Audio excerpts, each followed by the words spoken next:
کہ یہ عقیدہ رکھنا کہ آپ کو علم غیب تھا صریح شرک ہے.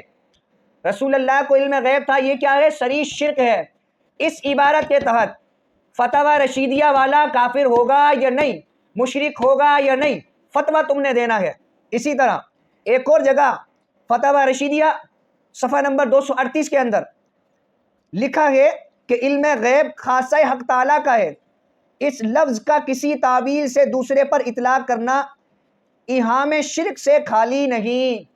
یعنی اگر علم غیب کا اطلاق اگر کسی اور شخص پہ کر دیا جائے تو وہ جو ہے ایہام شرک سے خالی نہیں ہے، بندہ مشرک ہو جائے گا.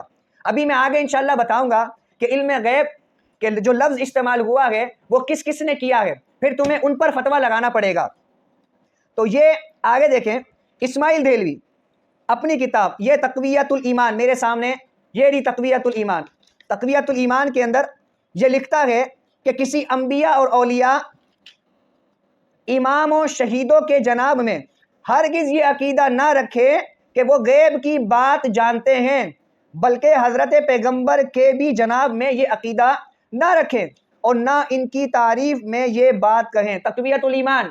اب آپ خود دیکھیں، یہاں علم غیب کا عقیدہ منع کیا جا رہا ہے اور آپ کہتے ہیں بعض علوم غیبیہ رسول اللہ کو حاصل ہیں، تو ان آیات کے تحت ان کا کیا ہوگا؟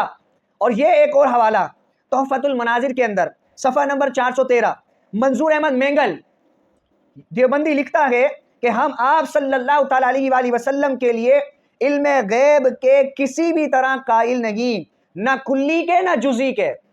اب آپ خود دیکھیں، کلی اور جزئی دونوں کا انکار ہو رہا ہے.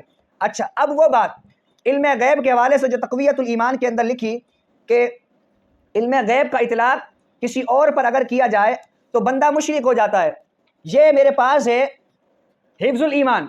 حفظ الایمان کے اندر اشرف علی تھانوی لکھتا ہے کہ پھر یہ آپ کی ذات مقدسہ پر علم غیب کا کیا حکم جانا، حکم کیا جانا؟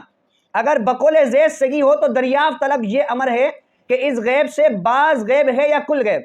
اگر بعض علوم غیبیہ مراد ہے، بعض علوم غیبیہ، یہاں فتویٰ رشیدیہ کے اندر یہاں لکھا ہے کہ علم غیب کا اطلاق ایہام شرک ہے، اور یہاں پر لکھا ہے بعض علوم غیبیہ مراد ہیں، تو اس میں حضور ہی کی کیا تخصیص؟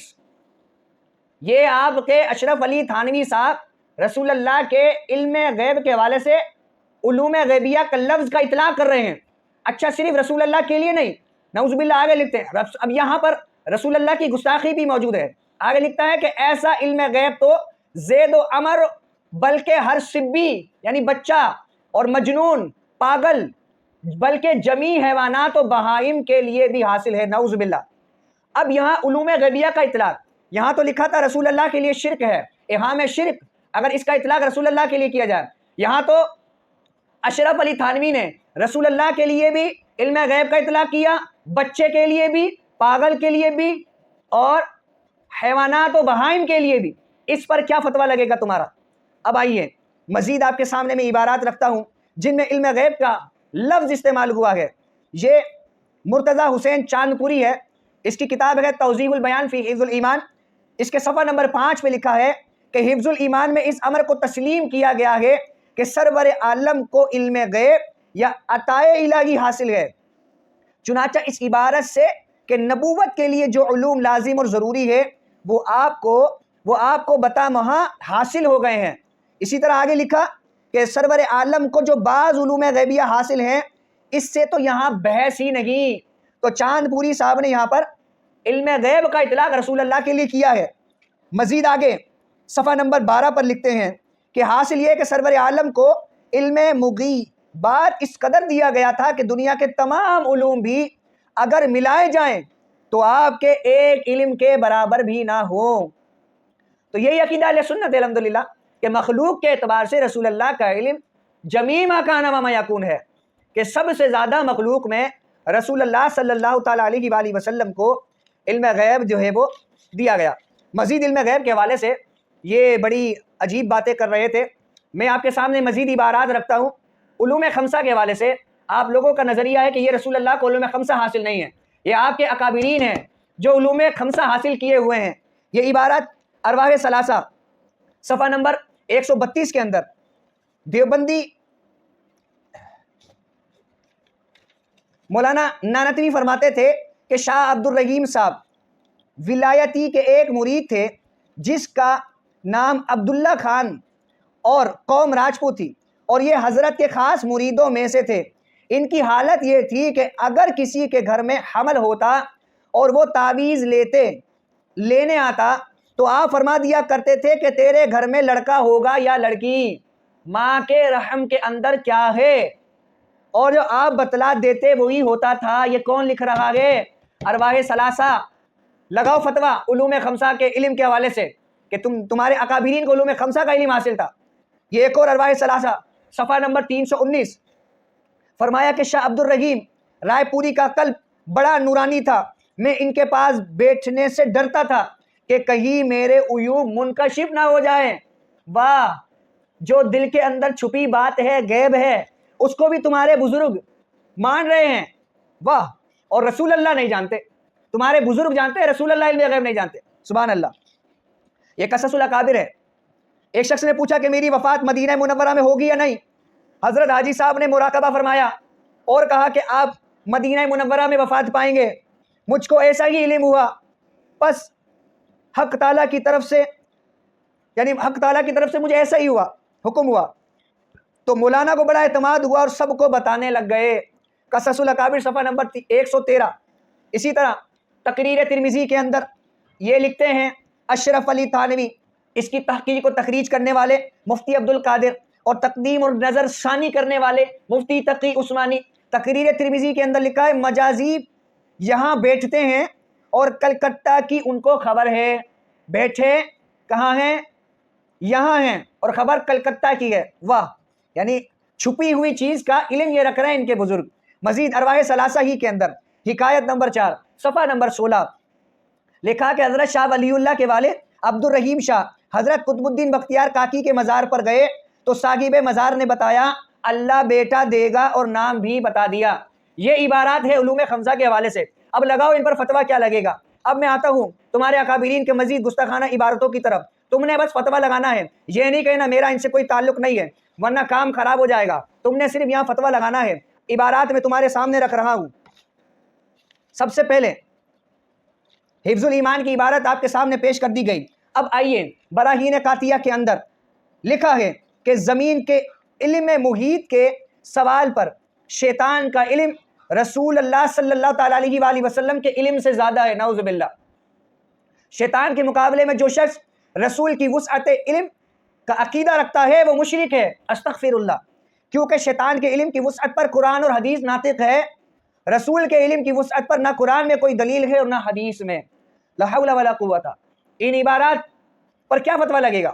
اب آئیے قاسم نانوتوی تحذیر الناس کے اندر لکھتا ہے کہ حضور صلی اللہ تعالیٰ علیہ وآلہ وسلم کو آخری نبی ماننے سے انکار کیا، جبکہ حضور کو خاتم النبیین ہونے کی حیثیت سے آخری نبی ماننا لازم ہے۔ اس نے تو خاتمیت محمدی پر ہی ڈاکہ ڈال دیا، ختم نبوت پر ہی ڈاکہ ڈال دیا اس نے۔ اس پر کیا فتویٰ لگے گا؟ اب آئیے مزید تمہارے اکابرین کی گستاخانہ عبارات تمہارے سامنے پیش ہیں۔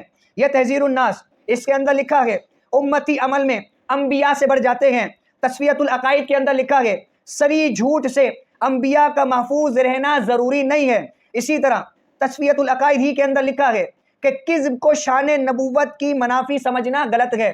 اسی طرح تصفیۃ العقائد ہی کے اندر لکھا ہے انبیاء کو معاصی سے معصوم سمجھنا غلط ہے۔ اسی طرح صراط المستقیم کے اندر لکھا ہے نماز میں نعوذ باللہ حضور اقدس کی طرف خیال لے جانے سے نمازی مشرک ہو جاتا ہے۔ اب یہ تمہارا جو اکابر ہے التحیات میں کس کا خیال لاتا ہے؟ استغفر اللہ۔ مزید آگے دیکھیے صراط مستقیم ہی کے اندر نماز میں نبی کا خیال زنا کے خیال اور گدھے اور بیل کے خیال میں ڈوب جانے سے بھی بدتر ہے۔ استغفر اللہ العظیم۔ اس کے بعد یک روزی کتاب ہے، اس کے اندر خدا کا جھوٹ بولنا ممکن ہے۔ نعوذ باللہ۔ یہ تمہارے اکابرین کی گستاخیہ میں پڑھ رہا ہوں، فتویٰ لگانا تمہارا کام ہے۔ اسی طرح ایذاء الحق کے اندر لکھا ہے کہ خدا کو زمان و مکان سے منزہ سمجھنا گمراہی ہے۔ جادوگروں کے شعبدے، یہ منصب امامت کتاب ہے، جادوگروں کے شعبدے انبیاء کے معجزے سے بڑھ کر ہوتے ہیں۔ اسی طرح فتاوی رشیدیہ کے اندر صحابہ کرام کو کافر کہنے والا سنت جماعت سے خارج نہیں ہے۔ تم تو بڑے حسن اللہ یاری کے مخالف تھے، اپنے اکابر پر کب فتویٰ لگاؤ گے؟ اچھا تقویت الایمان، یہ رہی تقویت الایمان۔ اس کے اندر لکھا ہے کہ محمد یا علی جس کا نام ہے وہ کسی چیز کا مختار نہیں. اسی طرح اسی تقویت الایمان کے اندر لکھا ہے کہ ہر مخلوق چھوٹا ہو یا بڑا وہ اللہ کی شان کے آگے چیمار سے بھی زیادہ ذلیل ہے. استغفر اللہ. اسی طرح تقویت الایمان ہی کے اندر لکھا ہے جو حضور اقدس صلی اللہ تعالیٰ علیہ وآلہ وسلم کو قیامت کے دن اپنا وکیل اور سفارشی سمجھتا ہے وہ ابو جہل کے برابر مشرک ہے. آگے مزید ان کے اکابرین اسی تقویت الایمان ہی کے اندر لکھتے ہیں کہ رسول بخش، نبی بخش، غلام رسول، غلام محی الدین، غلام معین الدین، یہ سب نام رکھنا شرک ہے. فتاوی رشیدیہ کے اندر لکھا ہے بزرگان دین کے فاتحہ کا تبرک کھانے سے دل مردہ ہو جاتا ہے. اسی طرح تقویت الایمان ہی کے اندر حضور صلی اللہ تعالیٰ علیہ وآلہ وسلم ہمارے بڑے بھائی ہیں، ہم ان کے چھوٹے بھائی ہیں، نعوذ باللہ. یہ حالت ہے تمہارے اکابرین کی.